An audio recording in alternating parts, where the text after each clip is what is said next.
1월 6일 의회 난입 사건에 참가했다가 지금 경찰에 그리고 이제 보안 당국의 수사를 받고 있는 분들이 굉장히 많습니다. 연방 법무부에서 이 사건과 관련해서 기소한 사람만 510명입니다.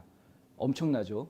510명이 지금 기소를 당해 있는 상황이고, 그중에 상당수가 지금 워싱턴 DC에 있는 구치소에 수감이 돼 있는데, 문제는 이 수감되어 있는 이 참가자들, 난입 사건 참가자들이 독방에 수감되어 있다라는 이야기가 나와서 지금 논란이 일고 있습니다.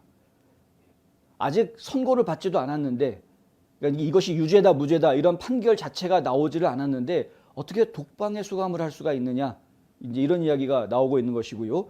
이런 독방에 수감하고 있다라는 부분에 대해서 문제시하고 조사하고 있는 게 공화당 의원들만 그런 것이 아니라 민주당 의원들도 지금 나서서 이 문제를 지금 다루고 있다. 대통령 선거에 출마했었던 엘리자베스 워런 의원, 그리고 밥 케이시 상원의원도 지금 이 문제를 지금 집중 조사하고 있다라고 알려져 있고요. 미국 시민자유연합이라는 데가 있습니다. ACLU라는 비영리 단체인데 주로 변호사들이 변호를 하는, 주로 이민자들을 위한 변호 업무를 한다거나 이런 이제 소수민족들을 위한 옹호 활동을 하는 그런 단체로 알려져 있습니다. 그래서 좌파 운동 쪽을 많이 도와주는 그런 단체로 알려져 있는데, 근데 이런 ACLU 같은 그런 단체도 나서서 이게 지금 뭔가 잘못됐다, 이거 지금 인권 유린에 해당하는 문제라고 할 수 있는 것이죠. 아직 판결을 받지도 않은 시민을, 우리 국민을 독방에다가 집어넣었다. 얘기를 들어보니까 하루 23시간, 23시간 독방에 들어가 있다는 이야기가 나왔습니다. 하루에. 그러면은 밥 먹는 시간 외에는 전부 다 독방에 있었다라는 이야기가 되는 겁니다. 운동 같은 것도 안 시켰다라는 이야기인데 상당히 심각한 인권 유린이 지금 벌어지고 있는 것 아니냐. 이런 것에 대해서 가만히 좌시할 수 없다 해서 민주당 쪽에서도 그렇고 공화당 쪽에서도 그렇고 의원들이 지금 DC의 시장이나 아니면 이제 연방 법무장관에게 서한을 보내고 항의를 하고 있습니다. 지금 뭐 예를 들어서 뭐 테드 크루즈, 그다음에 론 존슨, 마이크 리, 터미 터버빌 이런 이제 공화당 의원들이요, 메리 갈랜드 법무장관에게 편지를 보내서 이거 지금 의회 난입 사건에 연루되어 있는 사람들이 받고 있는 처우는 상당히 불공평하다. 이건 불공평한 것이니까 제대로 된 처우를 해줘야 한다라고 이제 서한을 보내는 그런 일이 있었습니다. 그 서한에는 어떤 내용이 들어가 있냐면 2020년 봄과 여름 동안에 엄청나게 많은 범죄가 길거리에서 저질러졌는데, 도시 한복판에서 저질러지지 않았습니까? 한밤중에 막 방화하고 약탈하고 온갖 폭력, 총격, 별의별 일이 다 벌어졌었죠. 그런데 그런 사람들에 대해서는 제대로 처벌하지 않고 있던 법무부가 1월 6일 의회 난입 사건에 대해서는 유독 이렇게 칼을 빼들고 휘두르고 있는 것은 이건 뭐가 잘못돼도 크게 잘못된 것이고 전혀 공평하지도 않은 그런 것이다. 너무나 극명한 대조를 이룬다. 어떻게 저렇게 방화하고 약탈하는 저 폭도들은 그냥 내버려 두면서 의회 난입 사건 딱 하루 있었던 일 가지고 이렇게 혹독하게 사람들을 다루느냐, 이렇게 주장하고 있는 것입니다. 연방 법무부가 했던 행태를 보면 정말 이해가 안 되는 부분이 하나가 있는 것이 510명의 기소자 명단이 웹사이트에 다 공개가 돼 있다고 합니다. 근데 작년에 길거리에서 불 지르고 도망치고 뭐 경찰한테 돌 던지다가 잡히고 이런 사람들 이름 공개 안 돼 있습니다. 폭도는 내버려 두고 가가지고 시민권 가지고 항의한 사람들은 누가 봐도 그냥 국민으로서 할 수 있는 자유로운 집회였던 상황이었고, 많은 분들이 영상을 보신 분들은 아시겠지만 경찰들이 문 열어줘서, 의회 경찰들이 문 열어줘서 들어오라고 그래서 들어간 분들이 상당히 많습니다. 무슨 주류 언론들이 가짜 뉴스들은 뭐 창문 깨고 들어가는 이런 이상한 장면들을 어디서 찾아내가지고 그런 것만 계속 방송을 하니까 많은 분들이 지금 오해하고 있는데 꼭 그런 것이 아니었다라는 것이죠.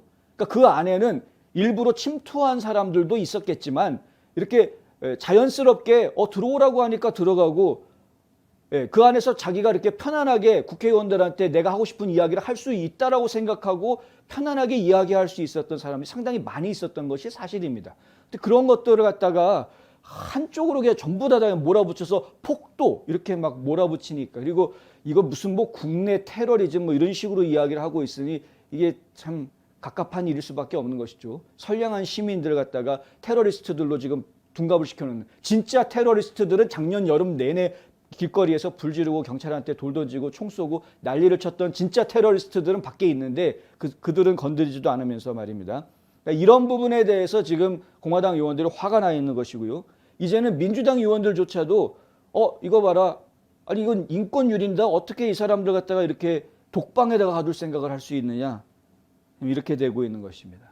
지금 상황을 저희가 좀 잘 봐야 하겠습니다. 랜드폴 상원의원 같은 경우에는 워싱턴 이그제미너와의 인터뷰에서 이런 이야기를 합니다. 나는 정의에 대한 기준이 모든 사람에게 같아야 한다고 생각한다. 워싱턴 DC나 미니애폴리스에서 폭도가 되려고 사람들을 공격하려고 하던, 여기서 법을 어기던 간에 기준이 하나 이상 있는 것 같지만 우리 모두에게 같은 기준이 적용돼야 된다. 지금 보면은 이중잣대로 적용이 되고 있죠. 미니애폴리스에서 데모하고 때려부시는 거는, 불 지르는 거는 오케이. 그런데 의회에서 그 앞에서 시위하고 의사당 안에 들어간 거는 그건 안 돼. 넌 독방. 이거 엄청난 이중잣대 아닙니까? 똑같은 법의 잣대가 적용이 돼야 하는 것이다. 모든 국민은 법 아래 평등해야 하는 것입니다. 평등은 그럴 때 이야기합시다. 엉뚱한 데다 갖다가 평등 갖다 붙이지 말고, 제 일리노이에 계시는 저희 뉴스앤포스트를 후원해 주시는 한 분이 지난 주말에 저희한테 이런 얘기를 해주신 적이 있는데요. 기회가 평등해야 되는 것이고, 그 결과에 대해서는 자기가 얼마나 열심히 일했고 얼마나 잘했는지에 따른 그 결과에 대해서는 본인의 책임이 있다는 것 아닙니까? 마찬가지로 법은 모든 사람에게 평등하게 적용이 돼야 되는 것이다. 근데 이 진보주의자들 평등 주장하고 평등 좋아하는데, 중요한 가치로 이야기를 하는데, 아무데나 갖다가 평등이란 단어 갖다가 뭐 성평등, 뭐 무슨 뭐 이상한 평등, 아무데나 엉뚱하게 갖다가 평등을 갖다 붙일 게 아니라 이런 법 적용의 평등, 이런 거 가지고 이야기해야 되는 것이다. 그것이 진정한 진보다. 정신들 차리고 자기가 어떤 이데올로기를 가지고 움직이고 있는 사람인 건지 다시 한번 스스로를 점검해 봐라, 좌파들은.